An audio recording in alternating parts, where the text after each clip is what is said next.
नमस्कार। आगे बढ़ते हैं और पाठ संख्या 244 की बात करते हैं। और हम लोग बात कर रहे हैं वृष लग्न में शनि की। और पहले से 8वें भाव तक यदि स्थित है तो क्या फल होगा, इसको हम लोगों ने पिछले 2 पाठों में जाना है।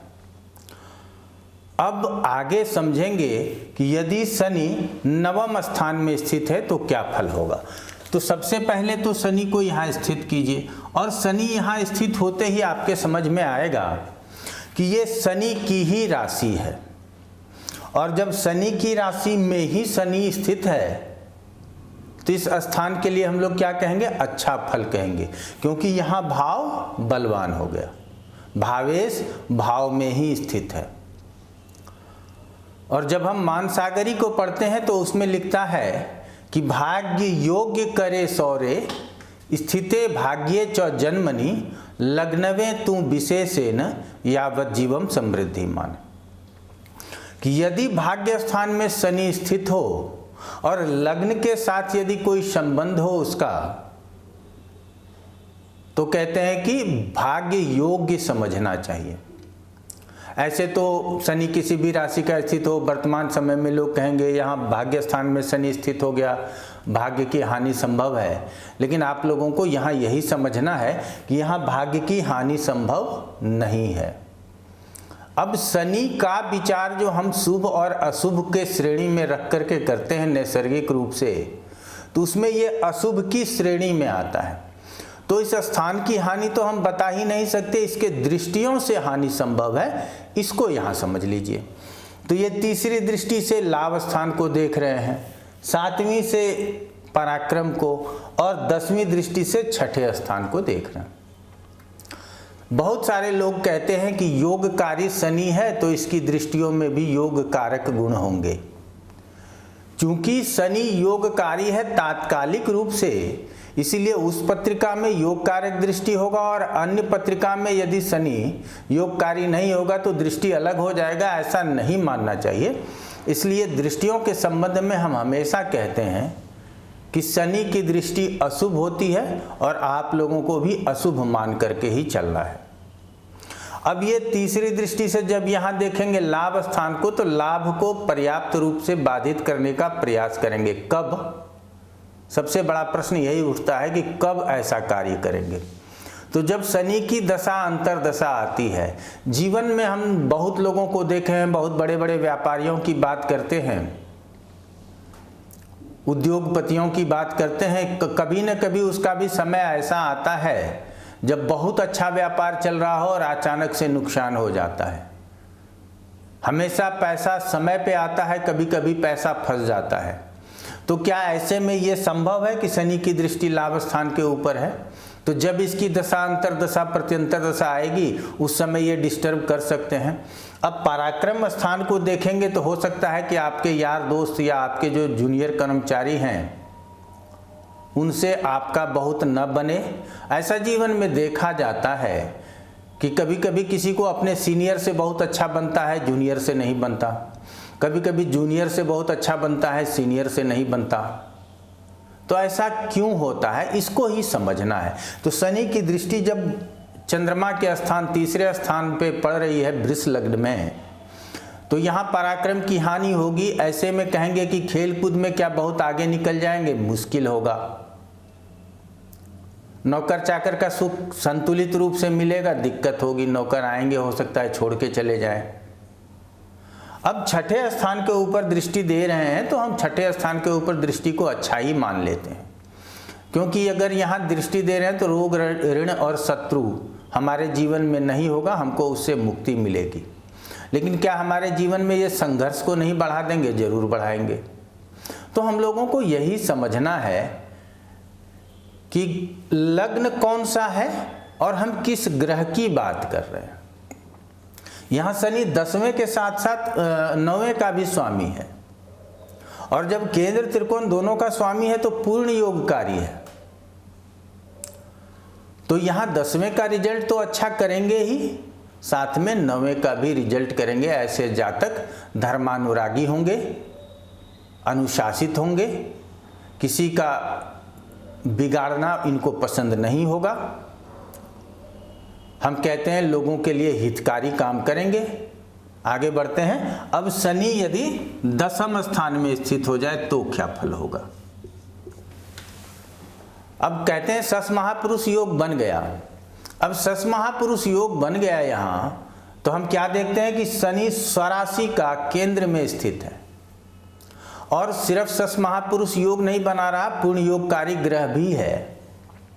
अगर सूर्य और चंद्र का प्रभाव यहाँ नहीं होता तो कर्म के क्षेत्र में बहुत आगे ले जा सकते हैं। अगर इसकी दशा अंतर्दशा मिलती है तो उस समय हम बहुत सारे लोगों का नेतृत्व करते हैं। ऐसे में जातक किसी इंडस्ट्री का मालिक हो सकता है, किसी बड़े उद्योग को संभालने वाला हो सकता है, या हम कहते हैं कि श्रमिकों का नेता हो सकता है, कृषकों का नेता हो सकता है, या आज वर्तमान युग में जो राजनीतिक नेता लोग हैं वो भी हो सकते हैं। तो ये तो तय है कि इस स्थान की वृद्धि होगी, क्योंकि ये स्थान अपने स्वयं के स्वामी से ही प्रभाव में है। अब इनकी दृष्टि द्वादश के ऊपर, चतुर्थ के ऊपर और सप्तम के ऊपर है। तो द्वादश के ऊपर दृष्टि है, मान लिया कि वो दुख स्थान है, दृष्टि दे रहा है, वहां से जो दुख मिलने वाला था वो हमको नहीं मिलेगा।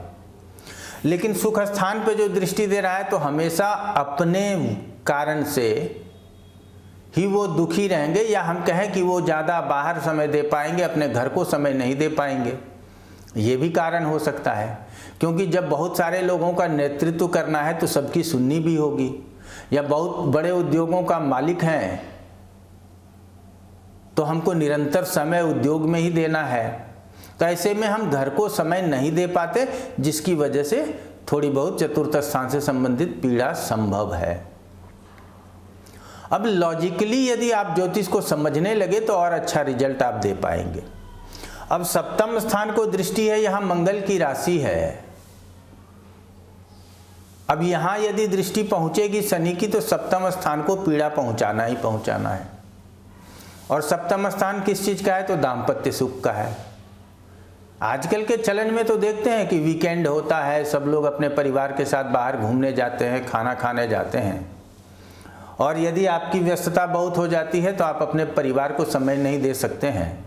तो यदि समय नहीं दे सकेंगे तो निश्चित रूप से परिणाम आपके लिए अच्छा नहीं होगा। हम कह सकते हैं कि दाम्पत्य सुख में कमी हो सकती है। तो हमको कैसे ग्रहों के प्रभाव को समझना है और फल कब होगा, उसका एक ही जवाब है, जब दशा अंतर्दशा आएगी। अब आते हैं और शनि को एकादश स्थान में यहाँ स्थित कर देते हैं। हम हमेशा काल पुरुष की भी बात करते हैं और ये भी बताते हैं कि काल पुरुष में कहाँ के स्वामी है उसका भी प्रभाव देता है। तो काल पुरुष में शनि 10वें और 11वें के स्वामी होते हैं, और 10वें से कर्म की बात होती है। तो कर्म के लिए विशेष रूप से कारक भी शनि को ही कहा गया है, और साथ में लाभ के भी स्वामी होते हैं। इंसान को लाभ हो, धीरे धीरे हो, लगातार लाभ बना रहे, ये ज़्यादा जरूरी है। इसलिए जो काम धीरे धीरे और लगातार चलता है उस सब के लिए हम शनि को कह सकते हैं। तो अब ये कालपुरुष के अनुसार अपने ही घर में है, और 3, 6, 11 को अशुभ स्थान कहते हैं, और अशुभ स्थान से शनि शुभ फल करते हैं। अब एक लोगों का कमेंट आ गया था कि कहते हैं गुरुजी कि आपने बताया कि शनि जिस स्थान में होता है उस स्थान से संबंधित लाभ देता है। ऐसा हम नहीं कहते, हमारे शास्त्रकार कहते हैं कि शनि जहाँ स्थित होता है उस स्थान की वृद्धि भी करता है। हमेशा यदि हानि की ही बात हो जाए, अब यहाँ ये नहीं लिखा गया कि आपको कैसे समझना है। अब उसको समझने के लिए क्या है कि ये दोनों स्थान तो है ही, कालपुरुष के अनुसार ये इनका स्थान है। इस स्थान में दिग्बली होते हैं, ये भी हो गया, और उच्च के भी कहे गए हैं कालपुरुष में। तो ऐसे स्थानों में और 3, 6, 11 में जाकर के वो बहुत सुखी होते हैं और बहुत अच्छा रिजल्ट करना चाहते हैं। तो इन स्थानों में यदि शनि स्थित हो तो हम उस स्थान के लिए अच्छा जरूर कह सकते हैं। हम उम्मीद करते हैं कि सिर्फ एक शब्द से कोई एक व्याख्या कि हमने ये कहा तो यही होगा और सबके लिए लागू हो जाएगा, नहीं, इसको समझना है। इसीलिए तो हम कहते हैं कि प्रत्येक पाठ को पढ़िए, सुनिए, कुछ ना कुछ अलग आपको जरूर मिलेगा। और आप यदि कमेंट करते हैं तो हम उसका उत्तर भी देंगे जिससे आप संतुष्ट हो सकेंगे। चलिए, अब लाभ स्थान में तो इस स्थान का भी भला होगा। अब इस स्थान में शनि का सबसे पहले भला होगा कि उसके कारकत्वों की वृद्धि हो जाएगी। तो प्रश्न आता है कि शनि अशुभ ग्रह है तो क्या उसके अशुभ कारकत्वों की भी वृद्धि होगी? तो इसके लिए हम हमेशा कहते हैं कि हम मना नहीं करते, लेकिन हमारा ध्यान हमेशा क्या होना चाहिए कि पॉजिटिव में जाना चाहिए। हम क्यों ऐसा सोचें कि अशुभ कारकत्वों की ही वृद्धि होगी? क्यों नहीं सोचें कि ये योगकारी हैं, इनके भी फल इनको करने हैं, तो अच्छा क्यों नहीं कहेंगे? हाँ, लेकिन यदि कोई और भी मारक खंड हो, नुकसान वाला समय हो, चल रहा हो, कोई परेशानी रोग व्याधि का समय हो, तब उसको अलग से हम लोगों को ध्यान देना ही पड़ेगा। अब दृष्टि लग्न के ऊपर है, कहेंगे शुक्र का घर है, मित्र की दृष्टि है, हम नहीं मानते। लग्न के ऊपर दृष्टि है तो जातक को कुछ न कुछ पीड़ित जरूर करेगा। संतान स्थान के ऊपर दृष्टि है, संतान संबंधित परेशानी भी दे सकता है। 8वें पे दृष्टि है तो क्या आयु की हानि करेगा? तो कारक की दृष्टि है, आप अपने मन को संतोष देने के लिए कह सकते हैं कि कारक अपने भाव को देख रहा है तो हानि नहीं करेगा, लेकिन ऐसा नहीं कहा गया। भावेश अपने भाव को देख रहा है तो बलवान जरूर कहा गया है। यदि कारक है और अशुभ है और उसकी अशुभता समाप्त हो जाए, ऐसा नहीं कहना चाहिए। चूंकि कारक लाभ स्थान में है इसलिए आयु की हानि नहीं होगी, आयु की हानि नहीं होगी। हमको हर नजरिए से देखना है। कारक है अष्टम का लाभ स्थान में तो कैसे आयु की हानि होगी? लेकिन जब कभी भी बीमार होंगे तो वहां पे ये लाभ नहीं पहुंचाएंगे, ये उसको और बीमार करने का प्रयास करेंगे, ऐसा मानकर चलना चाहिए। चलिए अब आगे बढ़ते हैं। और शनि को द्वादश, तो द्वादश का भी कारकत्व तो शनि के पास है, ये हम लोग सभी जानते हैं। 8वें और 12वें का कारक, क्योंकि मृत्यु का कारक और प्रबल श्रेणी का मारक आप शनि को ही मान करके चलें। तो जब ये मृत्यु स्थान में स्वयं बैठा, और कौन से राशि का बैठा है? मेष राशि का। इसमें इसको नीच का कहते हैं। दिग्बली यहाँ होता है तो यहाँ दिग्बल शून्य होगा, तो लगभग कमजोर ही कहेंगे शनि को। एक तो शनि योगकारी है, ऊपर से द्वादश में चले गए तो कमजोर हो गए। अब लाभ में थे, जितना अच्छा परिणाम दे रहे थे उतना अच्छा नवम और दसम का परिणाम वो 12वें स्थान में जाकर के नहीं दे सकते। और साथ में आपके कुटुंब को और ये 6ठे स्थान को, रोग ऋण शत्रु वाले स्थान को और भाग्य को दृष्टि दे रहे हैं। तो यहाँ अपने घर को दृष्टि दे रहे हैं तो भाग्य की, धर्म की हानि नहीं होगी, लेकिन कुटुंब की हानि होगी, धन की हानि होगी, और साथ में रोग ऋण शत्रु से हम पीड़ित नहीं रहेंगे, वहाँ रोग ऋण शत्रु का हानि करेंगे। तो कितना सरल है। और चूंकि भाग्य की हानि इसलिए नहीं करेंगे क्योंकि अपने घर को देख रहे हैं। लेकिन हम पुनः बता दें कि यहाँ यदि गुरु, शुक्र, बुध, सूर्य, मंगल कोई अन्य ग्रह है तो दृष्टि तो वहाँ भी पहुँच रही है।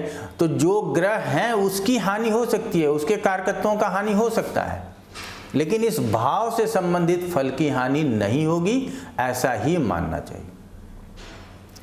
तो शनि के विषय में हमने लग्न से लेकर के 12 भाव तक में बताया। अब हमारे शास्त्रकार जो कहते हैं कि शनि जिस भाव में स्थित हो उस भाव की वृद्धि करते हैं, तो उसके लिए हम आपको बता देना चाहेंगे कि उसके लिए आपको जो समझना है वो ये समझना है कि अगर तीसरे, छठे और 11वें भाव में स्थित है तो इस भाव की हानि नहीं होगी। अशुभ स्थान में अशुभ ग्रह शुभ फल करते हैं। दूसरा 7th हाउस में है, 10th हाउस में है और 11th हाउस में है, तो ऐसे परिस्थितियों में भी उस भाव की हानि नहीं कहेंगे, क्योंकि यहाँ ये तीनों काल पुरुष के हिसाब से यहाँ शनि को अच्छा माना गया। ये आप लोगों ने समझ लिया। अब 9th हाउस में चूंकि यहाँ, और देखते हैं 9th और 10th हाउस का स्वामित्व ही इन्हीं के पास है, और स्वामी यदि घर में स्थित हो तो वो उसकी हानि नहीं करेंगे। तो हम देखते हैं कि 1, 2, 3, 4, 5, 6 और 7 भावों में यदि शनि स्थित है, और ये किसी न किसी रूप में हर प्रत्येक लग्नों में संभव है, तो हम कह सकते हैं कि शनि जहाँ स्थित होता है उसकी हानि नहीं करता। लेकिन अन्य स्थानों में स्थित है और वो किस स्थान का स्वामित्व रखता है, शनि अशुभ ग्रह है, इन सारे बातों को हम इससे भूल जाएं, ये नहीं होना चाहिए। अन्य सभी बातों को याद रखते हुए यदि इन बातों को याद रखें तो हम उम्मीद करते हैं कि आपसे भूल नहीं होगी।